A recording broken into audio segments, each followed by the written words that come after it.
Hey everybody, it's me, Edward Jones, back in a new video. This is an addition to the SHTF films for preppers. I hope you can see me pretty well. I'm having used my sewing machine as a tripod since my purpose-made tripod is crapped out on me. But the last video I did was about zombie movies, a favorite genre of mine. But this video I'd like to talk about travel. Now I did a video about 2 years ago on my bug out bag, which I hope to do another one soon on just a lot of the changes I've done to it. And I was showing off a bag I put together. It's around when I really started getting into prepping. And one of the things I said in the beginning of the video was I'm totally against bugging out. If it's absolutely unnecessary. If I had to, I would stay where I was. Why leave home? Why leave the fort when we go out into the unknown? We don't have to. But I figured it'd be good to have a plan in case I couldn't stay where I was. And that's what a lot of what I've been talking about in the three movies that I have in this video is about travel. What dangers could you face traveling? What things are good to have? Some of the things I learned from these movies, and they're pretty good films. The first one is called The Road.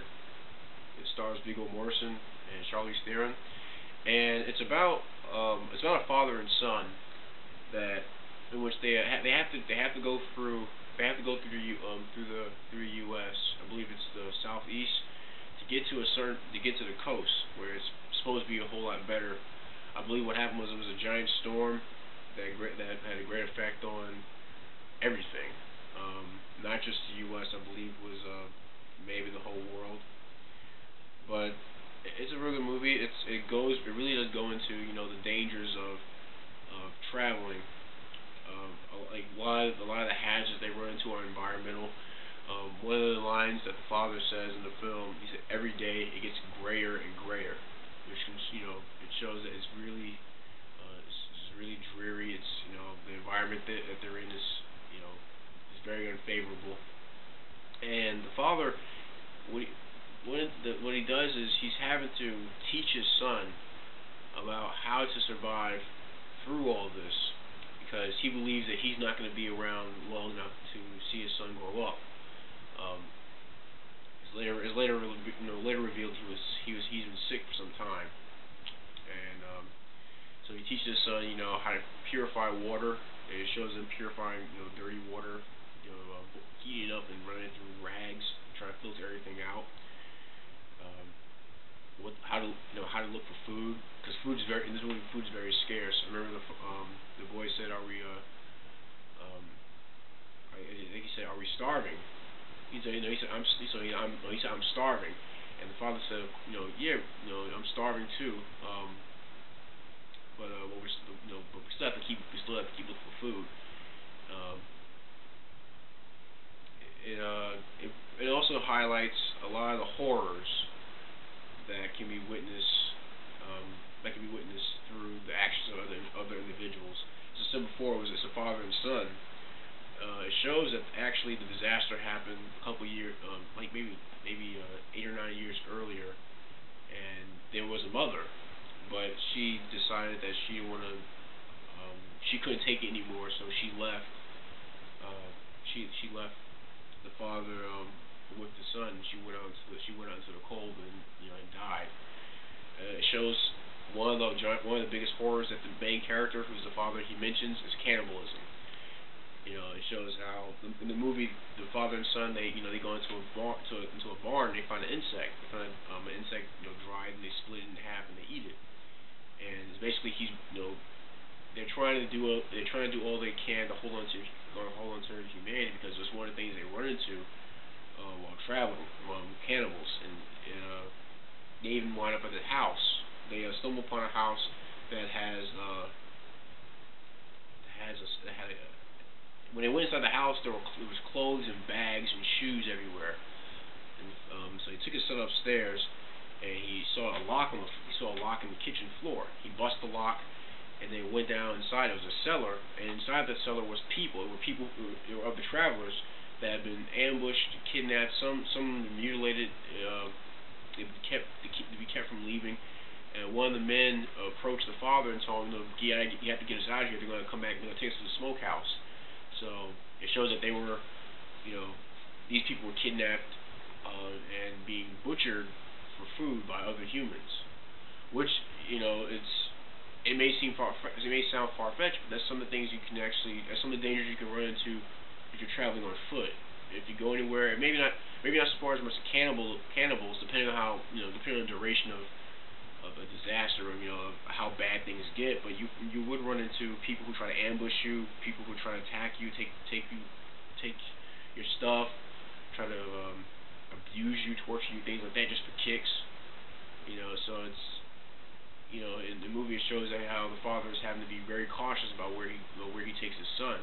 He does have a gun. He has a Smith & Wesson Model 10, but he only had 2 rounds. He only had 2 rounds for it, and he used 1 round to save his son from an attacker, another cannibal. And but the other round, and around the end of the movie, he gave it to his son for him to keep.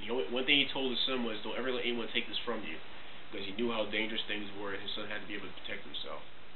But it's a very good it's a very good movie that shows the perils that a father and son will go through, or anyone will go through, traveling along the road. That's one film. Another one is actually the first movie I went to the theater and saw it twice.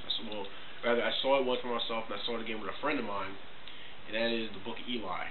I'm pretty sure a lot of us know about this movie, starring Denzel Washington and Gary Oldman. It's about after a war, 30 years prior to how the story goes. There was a war. And it broke out all over. I guess it broke out all over the world, and it shows the effect that happened on the U.S. And it goes into the main character, whose name is Eli, and it's about him traveling west, traveling to California by foot to take a precious package with him. I guess I won't spoil what it is. Well, then again, I'll just say it. He has the last remaining copy of the Bible. There you go. and he's been traveling for about 30 years, on foot. So some people could say, well, it shouldn't take you that long to travel by foot, but remember, this is in this movie it just shows how bad things have gotten. There, bombed out cars. There's one scene where he's looking for shoes, and there's a skeleton inside of a vehicle. Roads are backed up, structures are falling apart. So he travels by foot, and he must have learned a lot of survival skills along his travels. In fact, one of the piece of trivia from the movie, his character, I believe he was around the age of 20, 21 when it all happened, because in his pack he has a name tag from Kmart. So he was working at a store where everything went south. And I guess over that time he learned a lot of survival skills. He learned how to use a bow. He learned how to keep his lips from getting chapped. He learned how to use his senses really well. He learned how to use his smell. He's able to smell hijackers, when they were on the road. He learned how to use a sword, or rather, he has a machete that he uses just about pretty much flawlessly. So I guess it kind of shows you can pick if you are traveling, as bad as an environment can be, you are able to pick things up from maybe various people that you run into. A lot of people in the movie, they wear sunglasses because the sun rays are so bad after the war. It's blinding. So a lot of people wear sunglasses. Eli wears sunglasses, and he's guided by his faith, that he has this mission that he has to complete.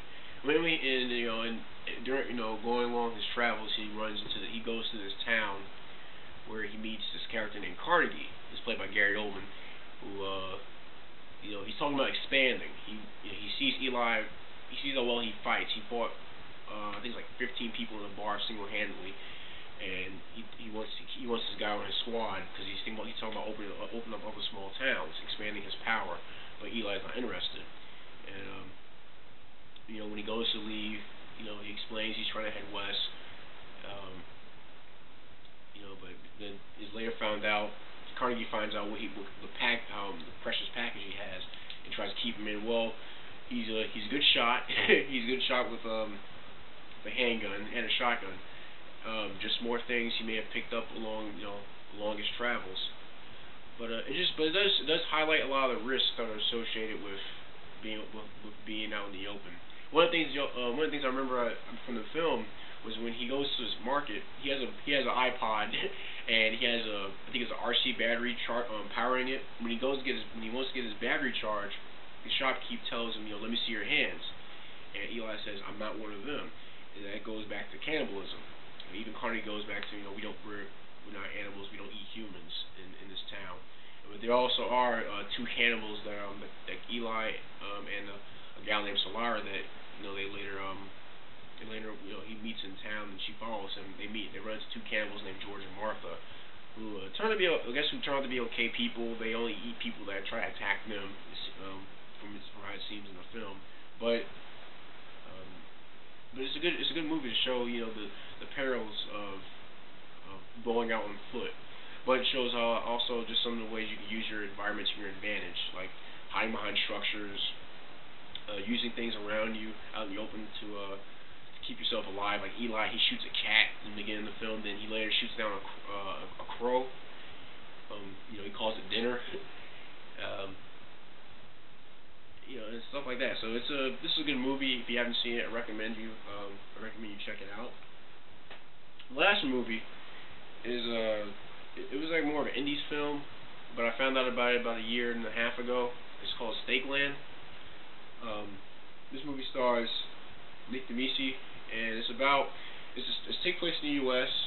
and it's about this hunter named Mister and this a boy named Martin, who's traveling north. They're traveling north through the U.S. to get to Canada, or it's called in the movie is referred to as New Eden.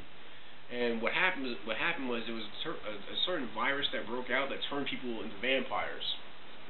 I guess I didn't mention this in the first video because I figured I didn't want to get into the whole zombie versus vampire debate. To me, both can be destroyed, either way. But this movie is interesting. Mister teaches Martin how to survive on on the travels. So it's kind of like The Road in a sense, where you have two characters that one's like the caretaker of another, and he's bringing him up to teach him how to survive in this new world. One of the things, and a lot of the hazards they run into are vampires of varying degrees. Some children, some that were adults. Another problem that they run into, which I can see being a possibility if something becomes prolonged, are cults. There's a cult, a religious cult that's shown in the movie that I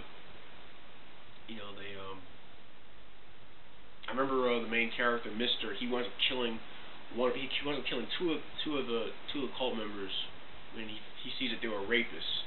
They raped this nun, and he killed them right away. And one of the things he says in the movie is there are no home for rapists in this world.